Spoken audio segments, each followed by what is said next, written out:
Our next speaker is Sandy, and all of you have seen Sandy, but for those of you who don't know Sandy, I'd like to introduce her formally. So Sandy Dias Andrade is the founder-director of Just Being Center. She's a psychotherapist who's been practicing for about 15 years. She's trained in mindfulness-based interventions, integrated somatic psychotherapy, and other interventions that includes the body, the mind, and the soul and spirit in psychotherapy. She has developed the presence-oriented psychotherapy training for psychotherapists who wish to bring presence orientation to their work. She's also involved in the field of suicide prevention as a trustee with Connecting, which is a Pune-based NGO that works in this field. So please welcome Sandy, the next speaker.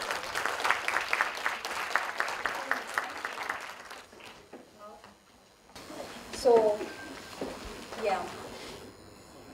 So before we begin, and because we kind of like, I think this might happen that we might overshoot a little bit. So, and we've not had the practice as designed. So before we begin, because we have just gone out for lunch and coming back, so let's just orient, right? Just let's orient and bring our attention here. And I'd like to just introduce just a way of just checking in. So it's not a formal practice, but it's just a way of checking in.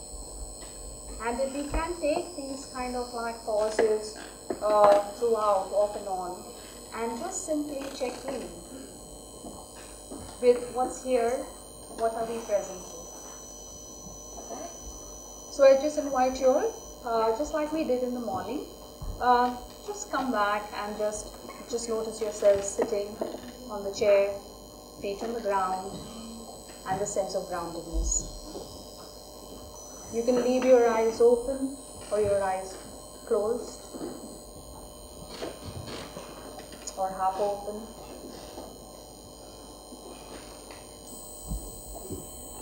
And just check in with yourself. What's here now? What am I present to?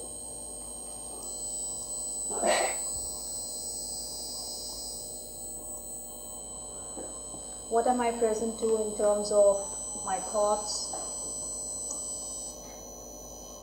feelings? See if there's a feeling tone.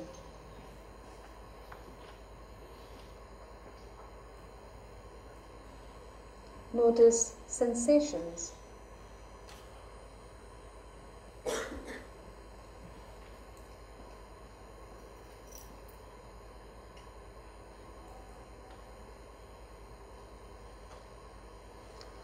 And we just breathe with whatever there is, just as a way of acknowledging.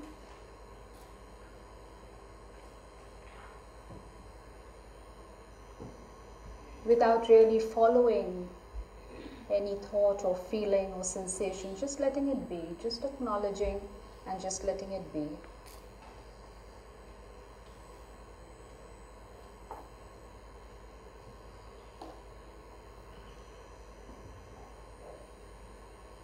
And also noticing the awareness, this witnessing.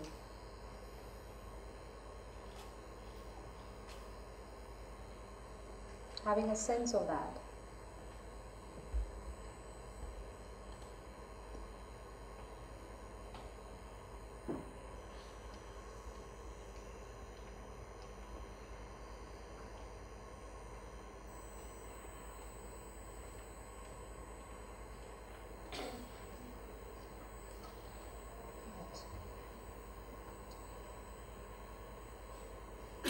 And then we can orient back to the room, being completely here, present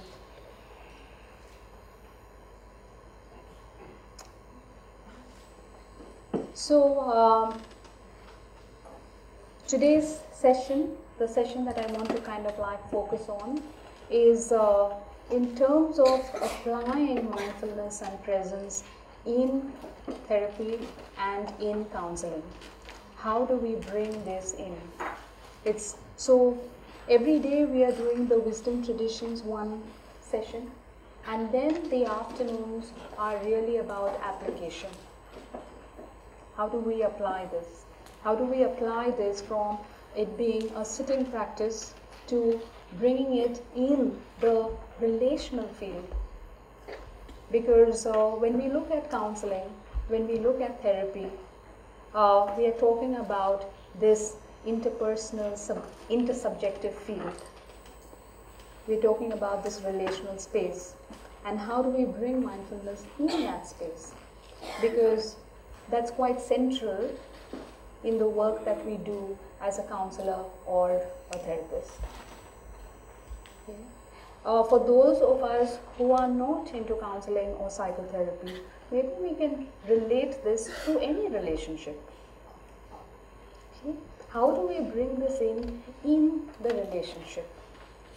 If from the morning session, there were many things, but if I were to pick up two things which are pertinent to what I'm going to be sharing, is about be kind. Very simple. And how do we bring that sense of relating, relating from the heart, of totally, completely holding the space for another with our entire being? Not just in our words, or a technique, or a skill, and that has its place, but in our very presence. And mindfulness can be very useful as a practice to come into that state of presence. I'd like to just share a quote with you. Okay, what are we going to kind of be looking at? So, mindfulness for the therapist and counselor, mindfulness in the relational space, and mindfulness for the client.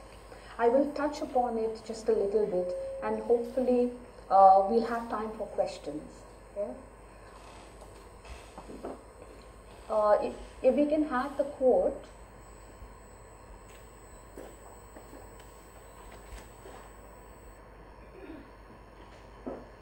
The next slide. Okay, so the quote decides it's not time as yet. All right, yeah. So we look at in terms of mindfulness for the therapist, yeah, and we'll start with that. Okay, there it appears.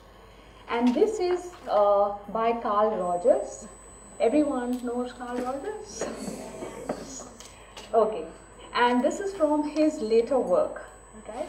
And he says, I find that when I am the closest to my inner intuitive self, when perhaps I am somehow in touch with the unknown in me, when perhaps I am in a slightly altered state of consciousness in the relationship, then whatever I do seems to be full of healing.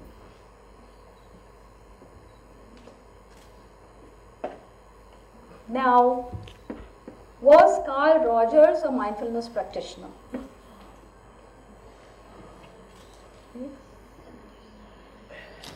But he is talking about something similar.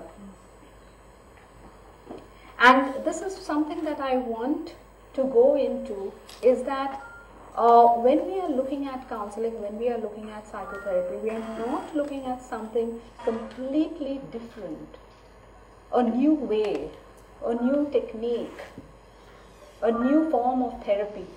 The essence of it is very much the same. That if we are fully present, if we are fully available, if we are there completely listening with our whole being, then there is something very powerful that happens in that encounter. Right? And that's the quality of presence. The quality of presence of the practitioner in the therapeutic relationship, which has an effect on how it goes for the client and how and what happens. And we talk about related principles which are related to this, like the principle of resonance. Like we are all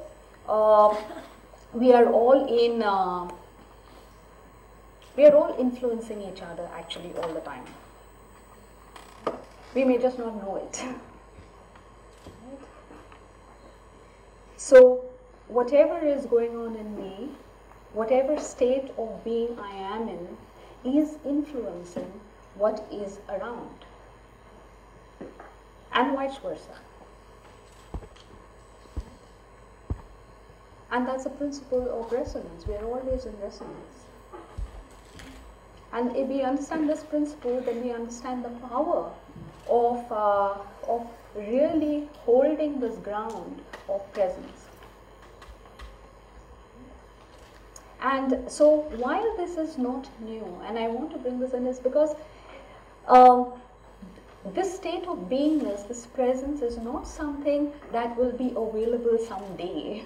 It's available right now. It's available to anyone. We can step into it at any point of time if there are certain conditions that are created. And that is true not just for the therapeutic relationship, that's true for any relationship.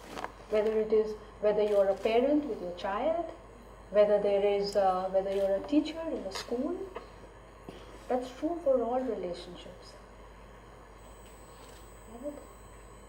And mindfulness and the practice of mindfulness really chisels this ability to be present. And there's no end to that chiseling, I guess. So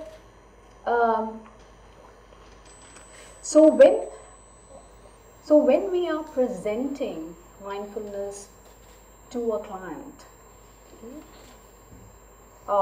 one, we have to kind of embody it in our own being. Without that, it cannot really be presented. And we need to kind of understand how it works. Because really speaking, even from the morning session, and Jeshe kind of highlighted this, that it's really the same mind. So this artificial divide that gets created when we look at clinical diagnosis, that you have this condition and I am the therapist going to kind of do something to help you out. We are not operating on the same ground. So the practice of mindfulness really shows us that it is really the same mind. Like the example that Jeshe used about, okay, you may have the attachment to ice cream, or it may be an addiction, but it is the same quality. And if we recognize the same quality in us, in our own attachment, in our own grasping, and sometimes the challenge of moving away from that, or how we navigate that, we are able to relate with more empathy and with more compassion because we understand this condition, which is not the addiction, but the condition of this mind which we both share. So the mindfulness practice really puts us on the same plane and in the same boat. It puts us in touch with a common humanity, its common ground. There is no divide between you and me.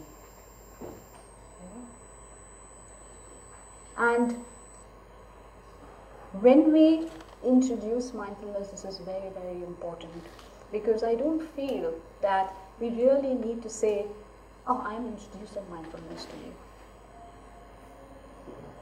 You're mindful. And mindfulness is introduced. Because what someone who is in difficulty, facing challenges, sometimes the first thing that really needs to get established, and we know this, that this is true, is the being with. That the person senses that you are here, completely, non-judgmentally, without coming in to try to fix you. However you are, it's okay. Whatever is going on is okay. And we'll move through this together. So the analogy that I would like to use is more in terms of, it's more like you have a boat and the person wants to go to the other side. And our work as a counselor or a therapist is not in terms of, here's the boat, these are the oars, this is the way you oar, row, and you reach the other side.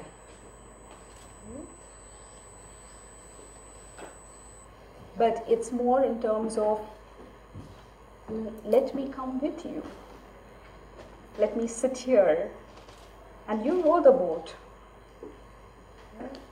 And I'm going to be with you.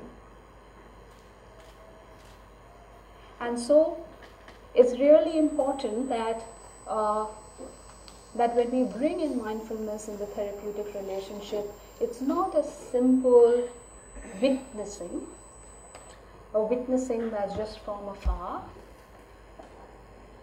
but it's actually being with, or witness. So I am observing, I am being a witness, I am stepping back, right? But I'm also with you. It's a very close contact with experience. And this close contact we need to develop with our own experience. That whatever is arising, I develop a witness quality. I see it for what it is, but there's also kindness. There's also a befriending and an okayness despite what is happening. So now there are many, over the 2 days we will be exploring many ways in which we can bring mindfulness and presence in through a variety of really research-based work that has been done. And there can be the formal practices that are introduced, and even over there, unlike a meditation class, it's more in terms of encouraging and inviting a discovery together, because we're not the experts. We are learning together based on this common sharing and this common humanity. And it is that person's exploration that we also witness. And we don't know where that might go. And to really have the openness that mindfulness practice really kind of like imprints on us. To not choose an outcome. However it is okay. To trust the process. And to trust the inner capacity of the other person, no matter what. Because, going back to Jeshe's example of the water and the intrinsic quality of the water, nothing in that water changes the intrinsic quality, the intrinsic characteristics of that water. It's pure, clear, flowing water, no matter what you see in it. if there is a way of navigating whatever is encountered, we will touch that clear space of seeing and being, even for a moment. So this holding of how I see you and how I see the potential in you, right? Which is, we are not going to say this to a client, but it's how I view you, which is what will be transferred.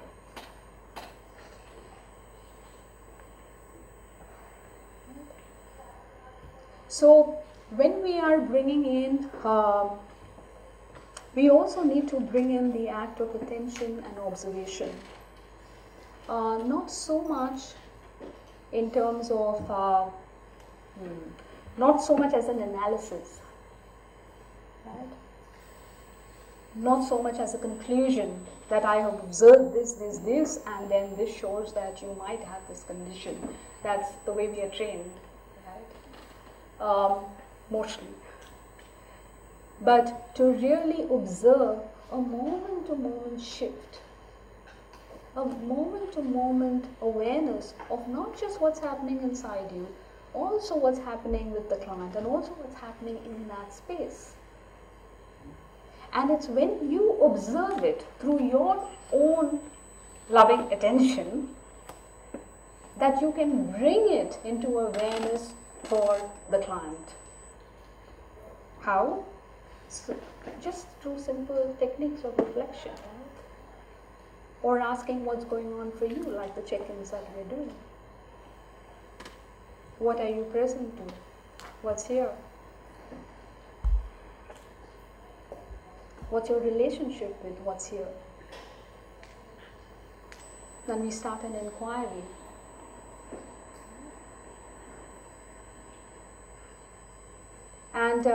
And if we have to kind of like bring this moment-to-moment awareness in, then the practice really has to start with oneself. So it's not about fixing the other, it's not about coming in with something, it's not about showing the way, it's just about being. And that's what I want to highlight as a key component of the process.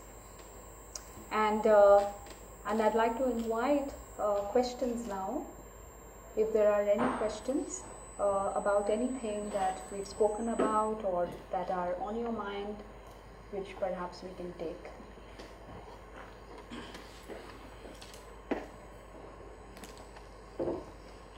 Yeah. We'll get to the mic. So.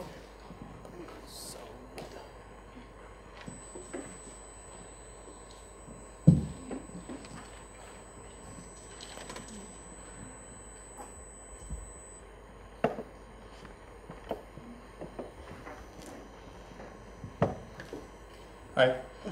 So in a therapy, typically the client is probably not in the best mind states, you can say. Yes. So in such a scenario, how do you encourage him or her to maybe have a disciplined routine of a formal meditation technique? Okay, so I will just talk from my experience with this, right? Is that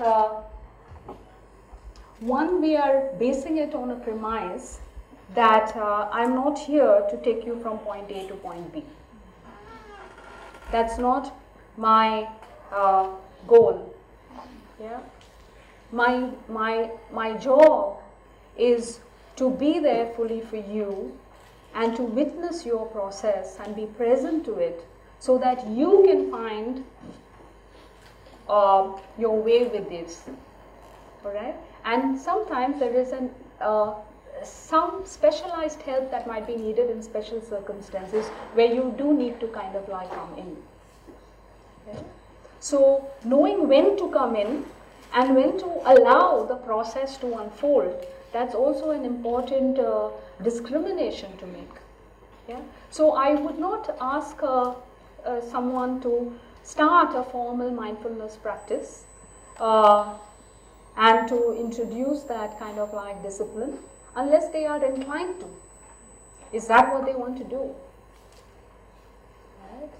Right? There can be an invitation to do that, but it really depends on, is that what they want to be doing? And it would start with more of an inquiry, and it would start with more in terms of like looking at what the mind is doing and their whole struggle with it. And they might get to a place to say that, yes, I do want to instill this practice, and then there is the help of, okay, let's work this out. Let's see how we can do it. Yeah. Yeah. So everyone, can we have the mic so that everyone can hear you in addition to the speaker?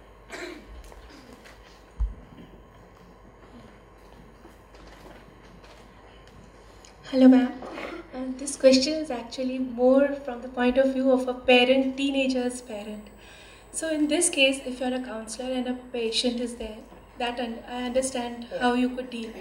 But when you have a teenager who you can just see, who's not coming to you, but as a parent you're witnessing that he or she is experiencing some discomfort in the way of life, and you have understood the benefits of mindfulness in your life. So can we just work without making it very, kind of pushing it on them, because they wouldn't accept it right away, especially if it comes from a parent. Yeah. Is there any So let's kind of like be aware of this, the same thing which kind of like comes forth of trying to make someone do something, even though it is like beneficial, right? And here I would want to kind of like just see in terms of, and this is a question to all of us, that when someone is not doing something that we think is beneficial, what happens within us? What is the push and pull that we experience? That's the material to work with. Yeah? And then once we work with that material, yeah, then let's see what the relationship is like, and what's the impact on that, and how receptive the other person might become.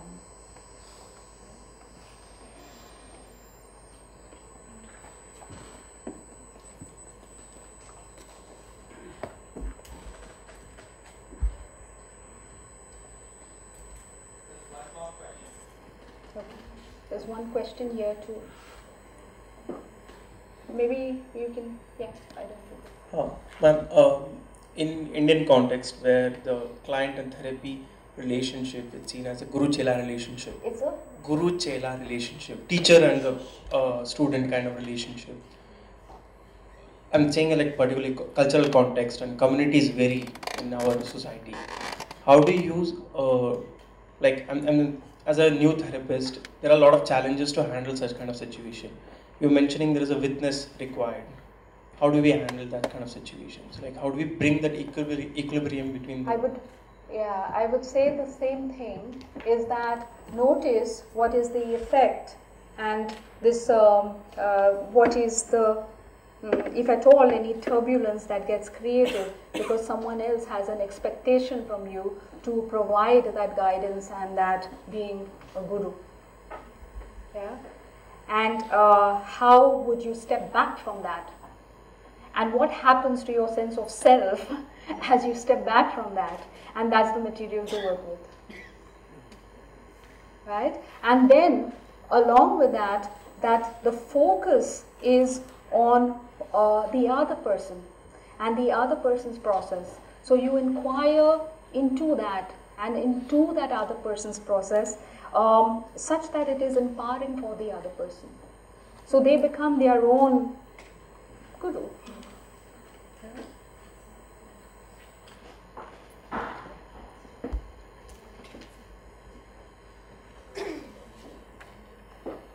We take maybe two more questions. Hello. Yeah. Hi. I have a small question. Is it advisable to introduce this technique and this learning to someone who is already suffering from a deep mental illness? Okay, so you need to kind of like again specify what's the mental illness that you're talking about. Generally, as a you need to modify how we need to modify how we bring in mindfulness, whether it is as a formal practice or in this way. Because one thing is also when we're talking about mindfulness, we are also talking about embodiment.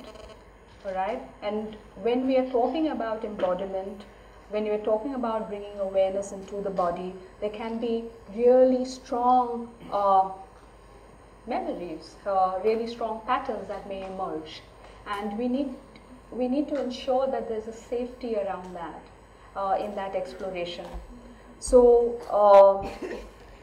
so one thumb rule is in terms of seeing whether there is enough of what's called as ego strength. Okay? Because if you understand the practices and where they lead, whether it is mindfulness, whether it is any other related practice, what is it all towards? Right? When we are looking at thoughts and seeing, okay, no thoughts, and what Rishi was doing about I am whatever, yeah, and that there is nothing there, we're working towards a dissolution of self.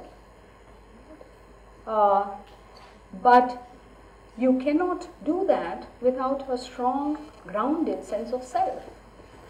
So a lot of the work that we do as therapists and counselors, it might be needed that we need to do this preparation first, that I feel okay about who I am and where I am.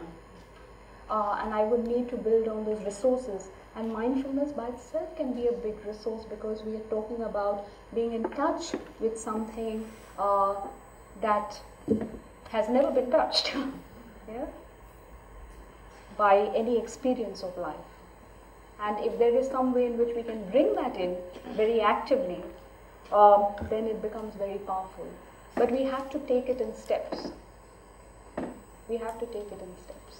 So, And we have to, the other bit is that we have to slow it down. Yes? So when I mean you have to slow it down, is in terms of even in the natural process of observation. Okay, so I know I have this thought. But really to slow it down and to notice this thought, to notice this feeling, to notice that push and pull, that's the only way I can get in touch with it. Otherwise, it's just a cursory kind of, you know, there's a thought, there's this feeling, okay, I know this. But to catch experience as it is happening, and then to notice our relationship with it. Yeah. Go ahead. Hello? Yeah. My question is, ma'am. Where is the question? Okay, thank you. The client may not have necessarily any emotional or psychological problem as such, but can we use this mindfulness meditation as a tool or a technique to simply improve his sense of well-being? Yes, yes. And in a way promote his mental health as well. Yes. So more of a preventive rather than Yes. a cure. Yes, absolutely. I mean, the practice can be very empowering for anyone. If yes, then I mean, can How? you suggest some how or more than that? What should be the frequency and maybe a duration of a So you're session talking and in the such? context of a client? Yeah. Yeah. So I won't talk from a meditation perspective. I'll talk from the application of mindfulness in therapy as a counselor. So from that perspective, all right, there are, if you look at the overview of what is there, you can have formal practice sessions, but your own practice in that mindfulness technique needs to be there. So that is crucial in terms of if you're introducing any formal practices where you have learned the technique and you have practiced the technique, and not just that, but you've also learned how to apply it in certain clinical situations. And so you have that as a formal practice, and you can also introduce it as informal practices, like we were talking about, as a moment-to-moment process and an observation of what is going on. Thank you.